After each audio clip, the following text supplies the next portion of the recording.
We're slowly inching our way to the middle point of 2021, and we've already seen some incredible smartphones so far this year. But while some of those headline-grabbing smartphones with those insane spec sheets may seem really impressive, this phone here may actually outsell every single one of them, and not by a little. Say hello to the Samsung Galaxy A52, the successor to last year's immensely popular A51, which, if you haven't checked, was the second best-selling smartphone of 2020, right behind the Apple iPhone 11. Now, this phone may not be fancy or have a high-powered chipset on the inside, but let's take a look at this device to see what it has to offer and if it's really enough to make it a chart topper 2 years in a row. As a reminder, please subscribe to the channel if you want to see more reviews like this, and also I do have camera comparisons with the Galaxy A52 to see how it compares to the competition, so make sure you check those out as well. I'm Nick Gray, and this is my review of the Samsung Galaxy A52. If you don't know by now, I'm a stickler for good design, and if you've seen my Galaxy S21 and S21 Ultra reviews, you'll definitely know that I'm a big fan of the new look. But when it comes to the A52, I'm really not that impressed. I'm perfectly fine with them going with an all-plastic build, since honestly I think plastic is a lot more durable than metal and glass, but I really wish they would have leaned into it just a little bit more. The camera bump does look a little bit awkward to me, though I do appreciate the metal accent rings around each of the 4 cameras. That being said, if you are planning to stick a case on the phone, the look of the back really shouldn't bother you that much.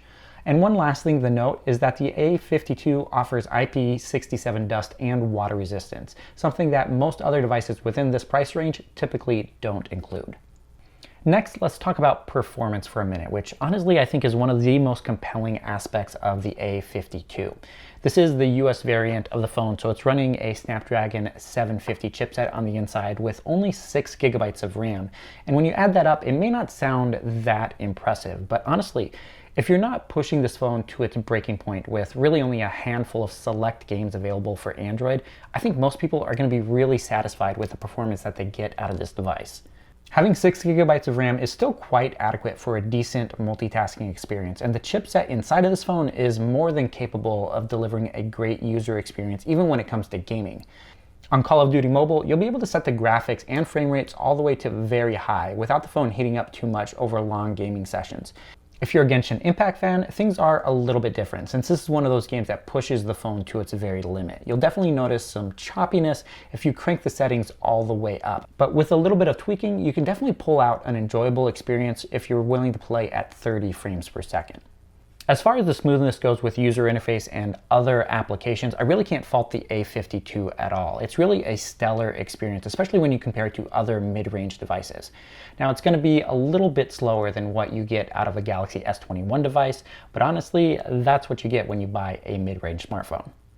The good news is Samsung kind of forgot that this is a mid-range device when it comes to its display. What you're looking at here is a 6.5-inch AMOLED panel with a 120 Hz refresh rate and 1080p resolution, pretty much matching what we got on the Galaxy S21 lineup, which is their flagship tier devices.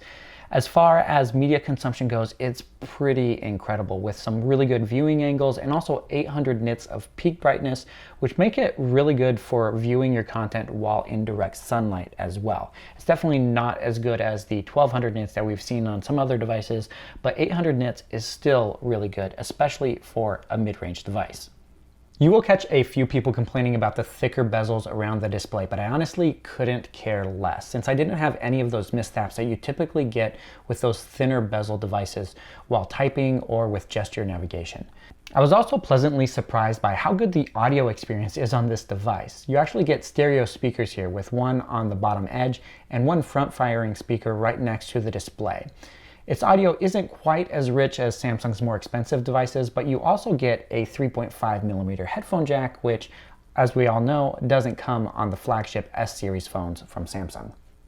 When it comes to the software experience of this phone, the A52 gets pretty much the same experience as the flagship S21 series does, which means it's running Android 11 with One UI 3.0. But that also applies to software updates. This phone should be getting 4 years of security updates directly from Samsung and Google, and 3 major Android updates going forward, which is remarkable since most mid-range devices these days typically only get one and maybe two major software updates before they're completely aged out. If you're coming from another Samsung phone, One UI 3.1 will feel very familiar, but personally, I'm not a huge fan of Samsung software with its design choices, the built-in ads, and the amount of bloatware on this phone. Specifically, this is an AT&T variant with a crap ton of bloatware, which includes 9 AT&T specific applications, 6 different games that are preloaded on the phone, and 4 music and video streaming apps that you can't really uninstall if you don't want to use them. And of course, there's the Microsoft apps on top of that due to Samsung's partnership with Microsoft. Right out of the box, the pre-installed apps take up a full 7 gigabytes of the phone's storage. AT&T and other service providers do offer some incredible deals when purchasing a phone like this. Just keep in mind though that those discounts do come at a price. Thankfully, even with all that bloatware on the device, at least you have 128 gigabytes of internal storage. And if that isn't enough, you still get a microSD expansion slot, which allows you to add up to 2 terabytes of additional storage to this device, even though those cards technically still aren't available. We'll have to wait probably another year before those hit the market. Okay, so let's talk about the cameras on this phone. Being a mid-range device, I really wasn't expecting much out of the quad camera system on the back of the A52.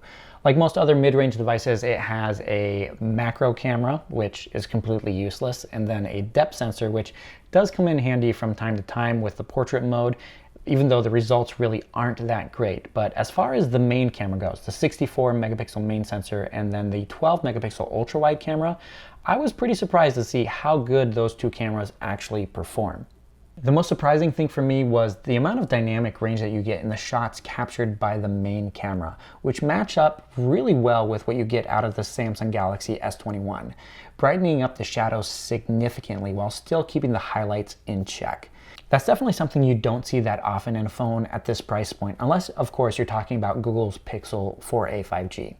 The optical image stabilization of the main camera also helps out a lot in low light situations, though it was kind of surprising to see that the dedicated night mode feature doesn't really result in better or brighter images when the lighting conditions aren't that great.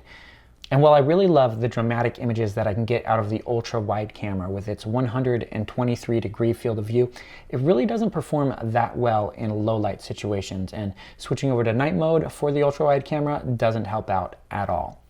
I'd have to say that video capture from this device is actually pretty impressive, considering that the selfie camera on the front can capture 4K video at up to 30 frames per second, matching the 4K video capture on the rear cameras, allowing you to switch between the front-facing camera and the rear cameras while still capturing video, something that a lot of cameras or smartphones can't actually do these days. And then again, switch to the ultra-wide camera as well. Of course, video capture during low light situations really isn't that great from the selfie camera or the ultra-wide camera, but the main camera seems to perform fairly well. As for the 32 megapixel selfie camera, I was actually quite impressed with the results, even in low light conditions, though you still can't turn off Samsung's beauty mode all the way, which leads to slightly softer images than what I would like. The 4,500 mAh battery on the inside of the Galaxy A52 does a decent job of keeping the phone powered on throughout the day, with 6 to 8 hours of screen on time typically with my use, and still having about a 25% charge when I plug the phone in at night after about 15 to 16 hours. And if you're not somebody like me who uses your phone constantly throughout the day, you could definitely get a day and a half or maybe even 2 days out of this phone without plugging it in. The phone does support 25-watt fast charging, but Samsung did skimp out just a little bit by throwing in a 15-watt charger in the box, which will get you from 0 to 50% in roughly 45 minutes or all the way to 100% in 100 minutes. I have to say that I'm definitely impressed with what the Galaxy A52 has to offer this year.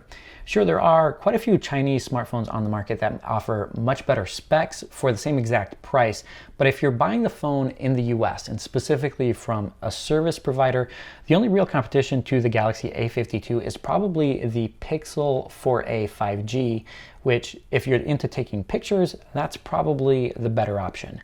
If you're comparing this to the Galaxy S21 lineup, just keep in mind there's a $300 difference between the cheapest S21 and the A52, which makes this one a really, really good buy.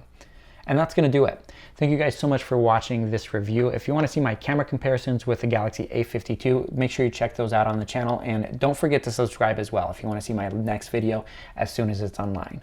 Thanks again, and I'll catch you in the next one.